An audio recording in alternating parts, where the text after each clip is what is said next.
Assalamualaikum warahmatullahi wabarakatuh. Waalaikumsalam warahmatullahi wabarakatuh.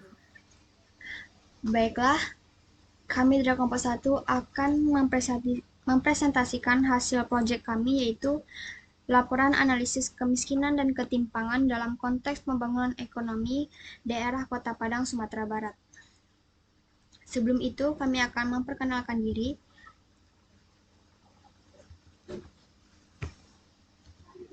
Saya sendiri Andini Virginia Lerasi sebagai moderator, dan rekan-rekan saya ada Rifka, Israni, Mutia, Dri Andini, dan Fadilatul Yusni.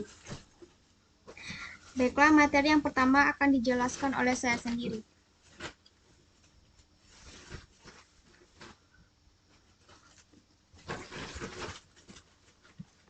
Yang pertama yaitu ada tingkat kemiskinan. Tingkat kemiskinan menunjukkan proporsi penduduk yang berada di bawah garis kemiskinan.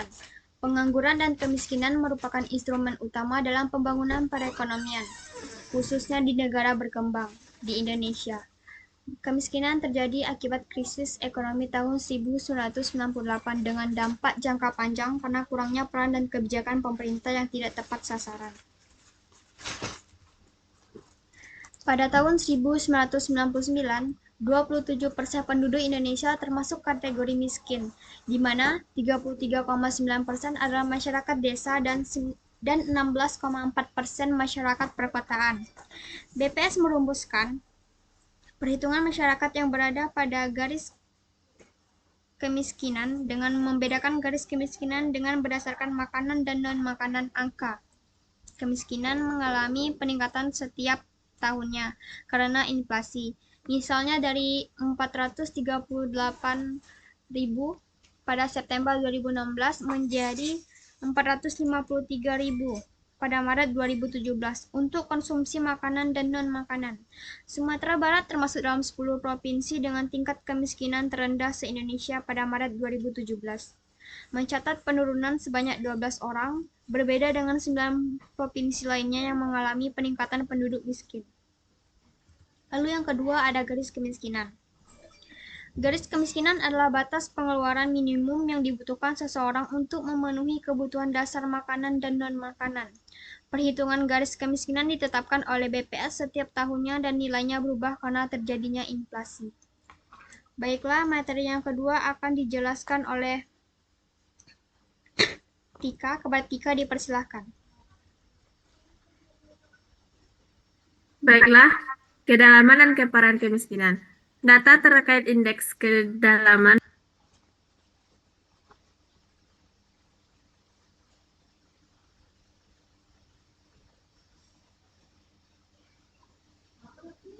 kedalaman dan keparahan kemiskinan. Data terkait indeks kedalaman kemiskinan P1 dan indeks keparahan kemiskinan P2 diperoleh dari publikasi dan database BPS. Indikator ini dihitung berdasarkan data yang diperoleh mengikuti metodologi BPS. Indeks kedalaman kemiskinan P1 dan indeks keparahan kemiskinan P2 digunakan untuk mengukur lebih jauh kondisi kemiskinan. Bukan hanya berapa banyak orang yang miskin, tapi juga seberapa miskin mereka. P1 kedalaman kemiskinan menunjukkan rata-rata kesenjangan pendapatan penduduk miskin terhadap garis kemiskinan. Semakin tinggi angkanya, artinya penduduk miskin semakin jauh dari garis kemiskinan dan membutuhkan bantuan yang lebih besar untuk keluar dari kemiskinan. P2 keparahan kemiskinan memperhitungkan ketimpangan di antara penduduk miskin itu sendiri. Semakin besar nilai P2, semakin besar ketimpangan di antara penduduk miskin, yang berarti ada sebagian penduduk yang jauh lebih miskin dibanding yang lain. Next. Yang keempat itu ada koefisien Gini. Koefisien Gini mengukur tingkat ketimpangan distribusi pendapatan atau pengeluaran.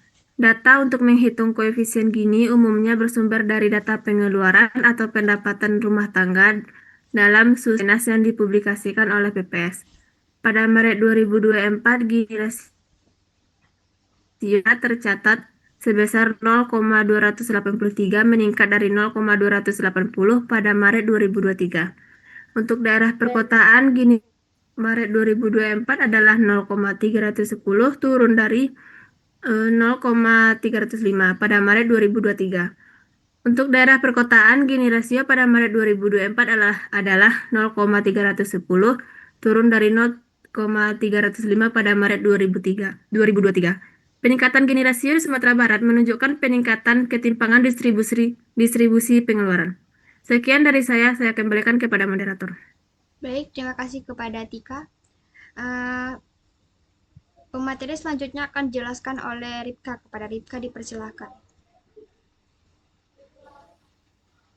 Terima kasih untuk moderator. Baik, di mana ada selanjutnya itu kurva Lorenz. Di mana adanya data untuk menggambarkan kurva Lorenz pada umumnya dapat bersumber dari data pengeluaran, yang mana disebut juga dengan pendapatan rumah tangga dalam Suesenes yang dipublikasikan oleh BPS. Nah, dan di mana langkah-langkah dalam menyusun kurva Lorenz biasanya berdasarkan distribusi pengeluaran atau pendapatan yang perlu dijelaskan. Dan mana terdapat koefisien Gini yang dihitung menggunakan rumus yang melibatkan luas area di antara kurva Lorenz. Dan biasanya adanya garis pemerataan sempurna. Next, selanjutnya itu adanya ketimpangan antar wilayah.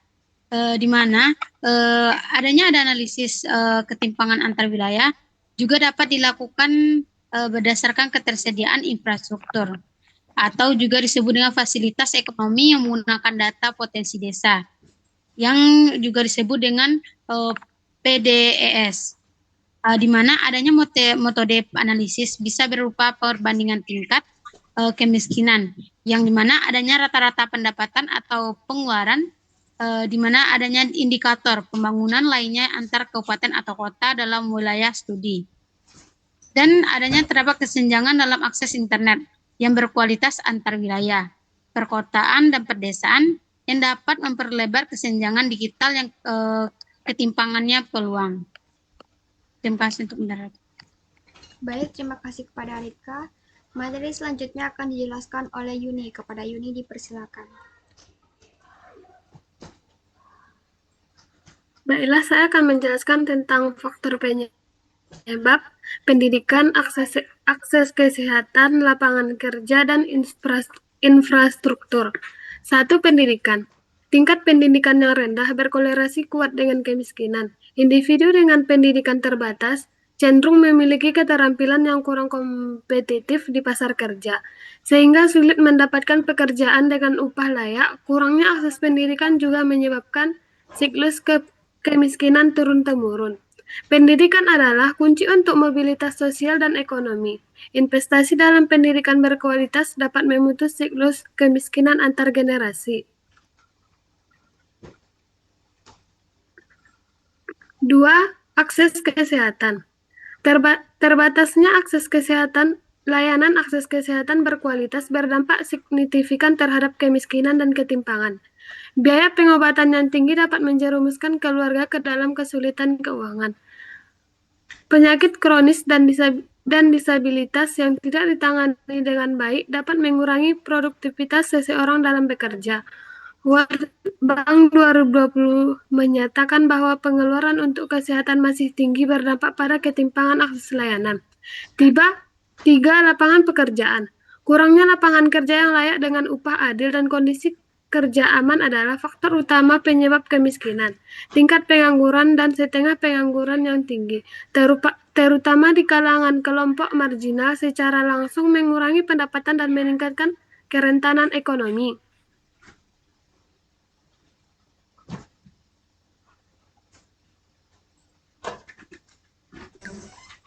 Penciptaan lapangan pekerjaan yang berkualitas dan inklusif adalah salah satu kunci untuk mengurangi kemiskinan dan kesetaraan.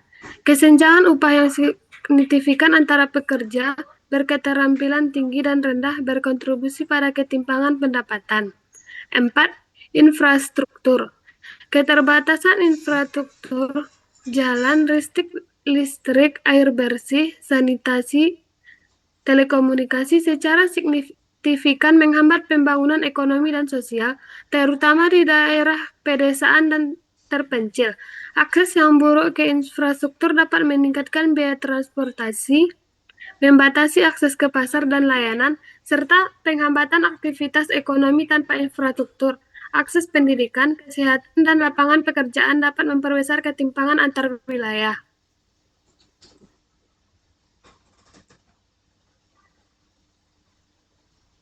Selanjutnya, teori-teori pembangunan, Lewis dua sektor, model, teori Kuznets-Kurpe, dan human capital teori. 1. Lewis dua sektor model menjelaskan pembangunan ekonomi sebagai proses perpindahan tenaga kerja dari sektor tradisional atau pertanian ke sektor modern atau industri.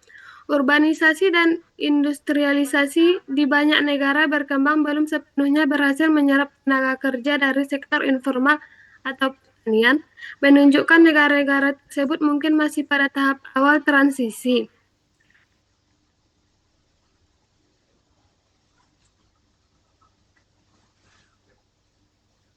Implikasinya pada tahap awal pembangunan, migrasi tenaga kerja ke sektor modern dapat meningkatkan pendapatan dan mengurangi kemiskinan di sektor modern.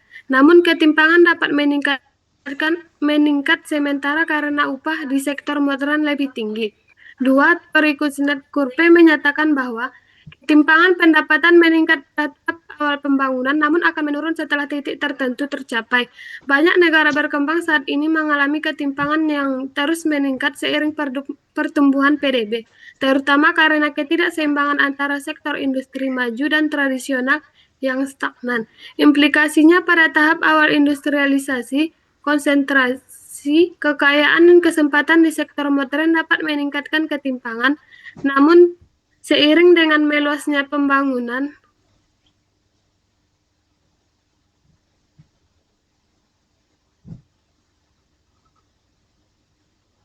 pemerataan kesempatan dan kebijakan redistribusi, ketimpangan diharapkan menurun. Ketimpangan pendapatan yang meningkat, Gini rasio tinggi dan stagnan meskipun PDB naik, serta ketimpangan wilayah dan antar kelompok sosial yang melebar mencerminkan fase awal kurva Kuznets. 3. Human capital theory menekankan pentingnya investasi pada pendidikan dan pelatihan dalam mendorong pertumbuhan ekonomi.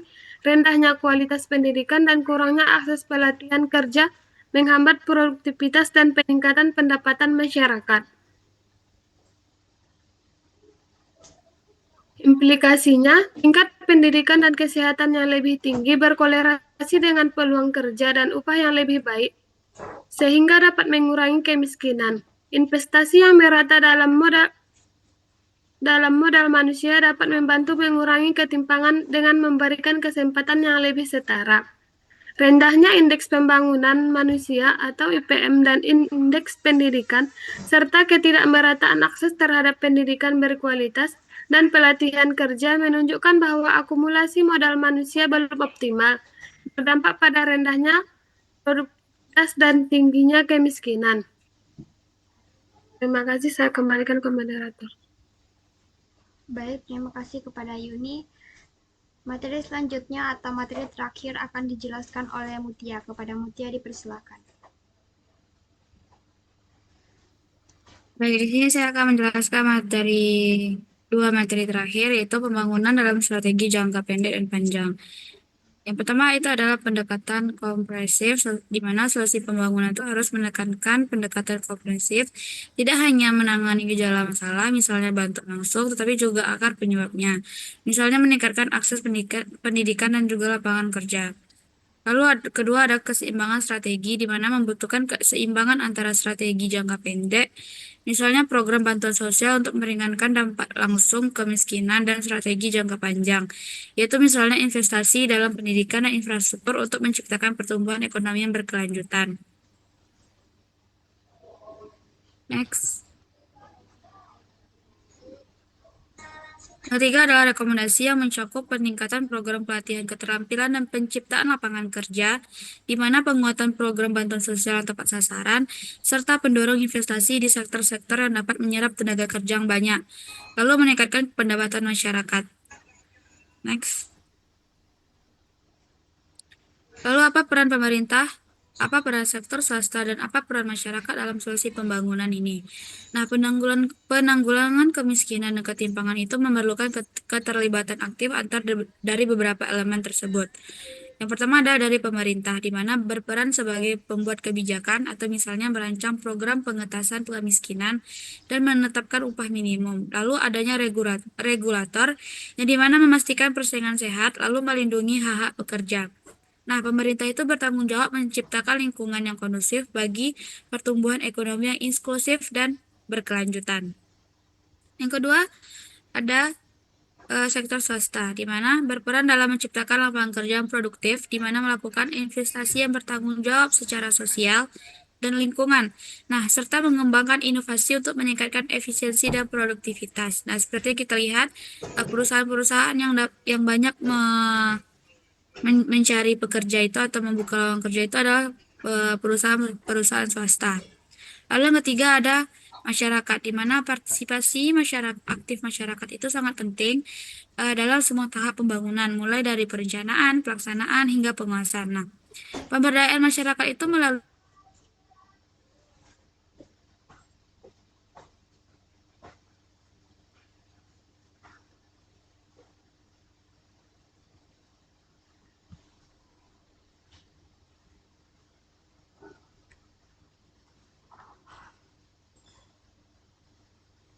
pening-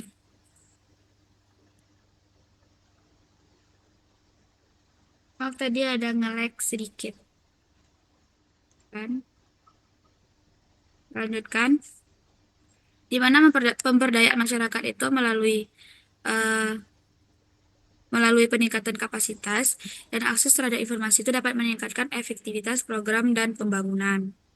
Nah, di sini kita dalam konteks Kota Padang, di sini kelompok satu atau kelompok dari kami mengambil dari Kota Padang. Di sini saya akan memberikan beberapa atau menjelaskan beberapa program dari Kota Padang, yaitu pada pendekatan komprehensif tadi, di mana pemerintah Kota Padang itu mengadopsi pendekatan komprehensif dalam mengatasi kemiskinan dan ketimpangan. Nah, hal ini tidak hanya memberikan bantuan langsung kepada masyarakat miskin, tetapi juga berinvestasi pada peningkatan akses pendidikan dan lapangan kerja.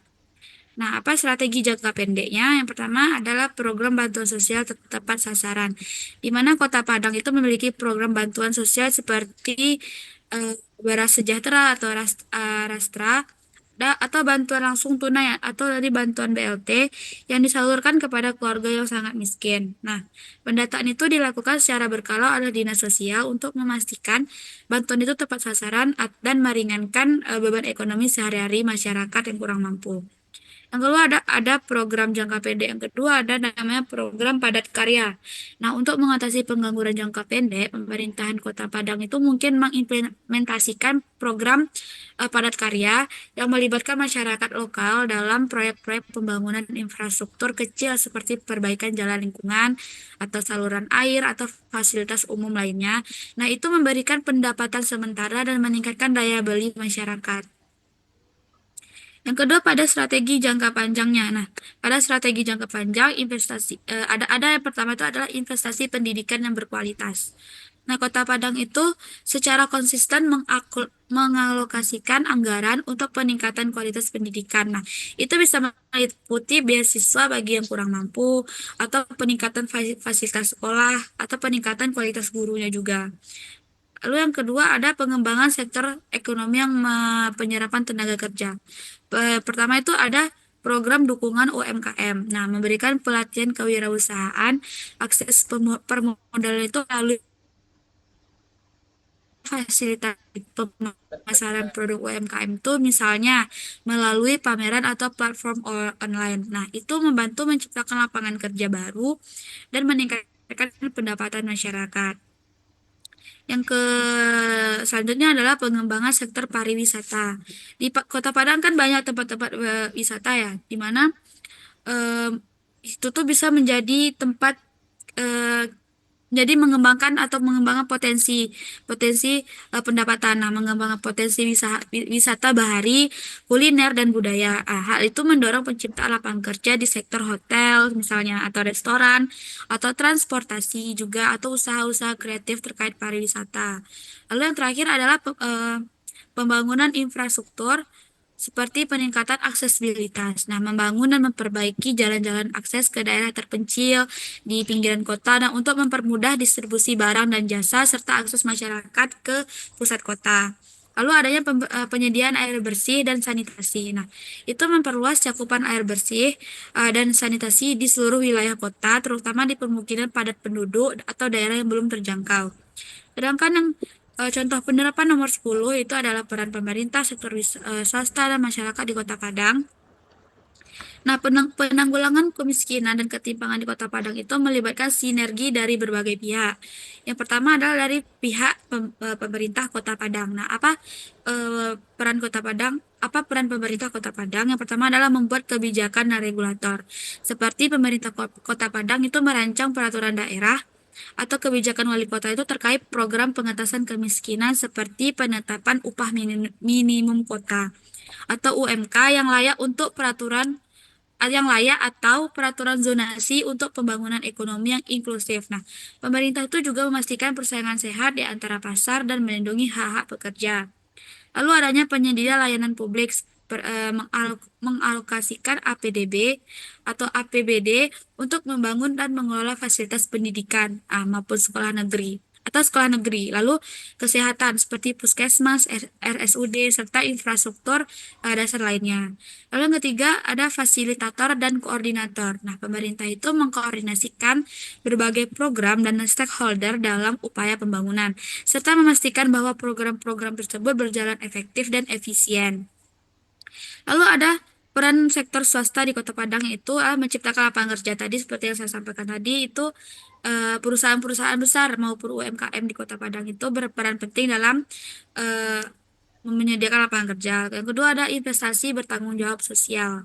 Nah, banyak perusahaan di Padang itu mulai menerapkan program Corporate Social Responsibility atau CSR yang berfokus pada pemberdayaan masyarakat, pelatihan dan keterampilan, atau penyedia fasilitas umum di lingkungan sekitar operasional mereka.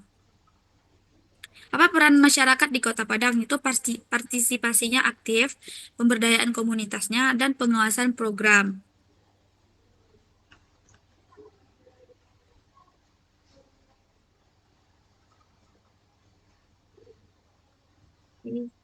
Selanjutnya, saya akan berikan gambaran umum atau tidak seluruhnya tentang program-program Padang. Contohnya satu program Padang Berdaya atau SDM Unggul. Lalu yang kedua ada beasiswa di pendidikan. Lalu ada Pusat Pelatihan Kerja Daerah atau PPKD, itu juga program dari Padang. Lalu ada mengadakan job fair rutin. Terus adanya Asosiasi Pengusaha Makanan dan Minuman atau APMMI Padang. Nah, ada juga Padang UMKM Digital. Lalu ada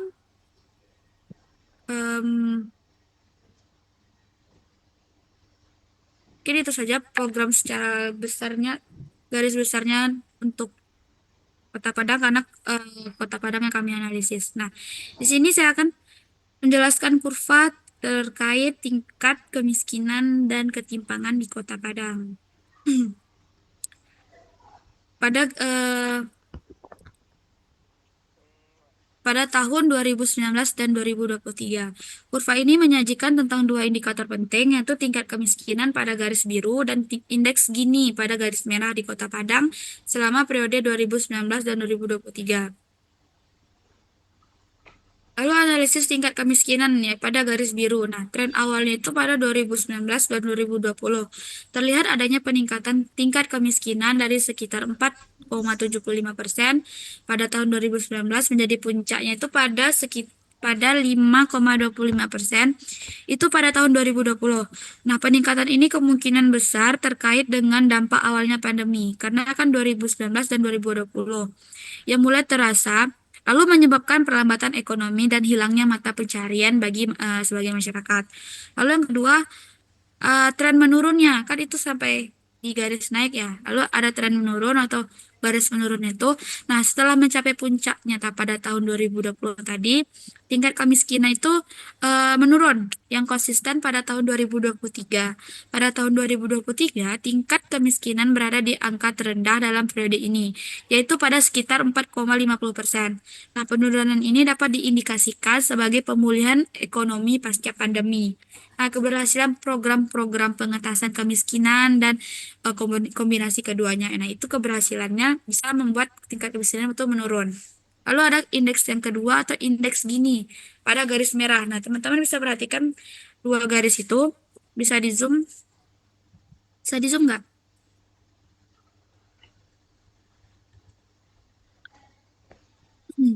Nah, tren awalnya itu atau bermulanya itu pada 2019 juga dan 2020.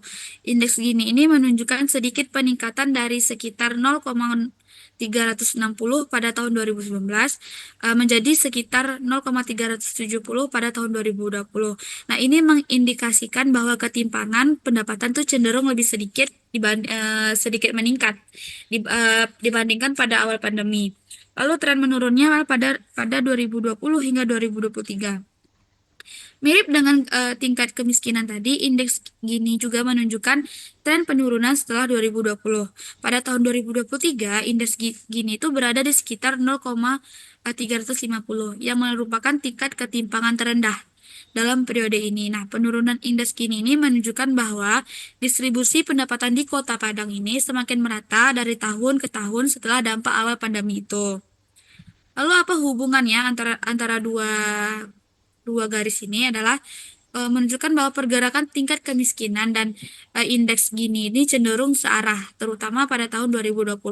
Ketika tingkat kemiskinan itu menurun, ketimpangan juga cenderung menurun. Nah, itu adalah indikator positif karena menunjukkan bahwa pertumbuhan ekonomi dan program-program yang dijalankan itu tidak hanya mengurangi jumlah penduduk miskin, tapi juga membuat distribusi pendapatan itu lebih adil, lebih merata gitu.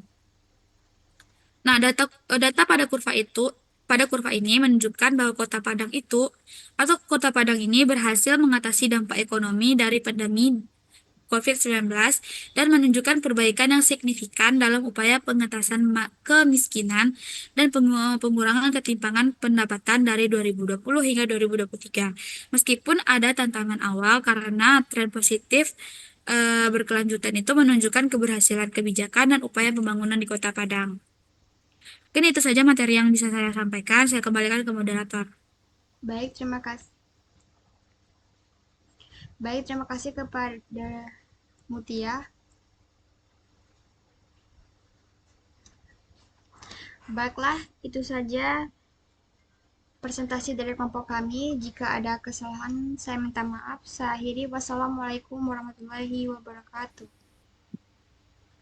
Waalaikumsalam warahmatullahi wabarakatuh.